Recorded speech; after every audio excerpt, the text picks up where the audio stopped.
এই সূরাতুল মুলক মুখস্থ আছে কার কার একটু দেখি। মাশাআল্লাহ মাশাআল্লাহ, হাত নামান। অর্ধেক মুখস্থ আছে কার দেখি। মাশাআল্লাহ, অনেকের আছে মাশাআল্লাহ। এটা অনেক দামি সূরা, এটা অনেক মূল্যবান সূরা। বিষ্ণু বলেছেন এই সূরাটা যে পড়বে তার কবরের আযাব হবে না। মানিআতুল মিন আযাবিল কবর, কবরের আযাব থেকে এই সূরা এসে প্রতিবন্ধকতা তৈরি করবে। এটা কি চারটিখানি কথা? দুনিয়াতে বাঁচার জন্য আমরা টাকা রাখি, ব্যাংক ব্যালেন্স রাখি, এটা রাখি সেটা রাখি, কবরে হাজার হাজার বছর শুয়ে থাকবো, ওইটার জন্য কোনো সেফটি এনশিওরমেন্ট আমাদের নাই, ঠিক কিনা?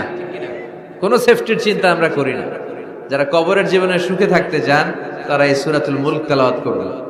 রাজি আছেন?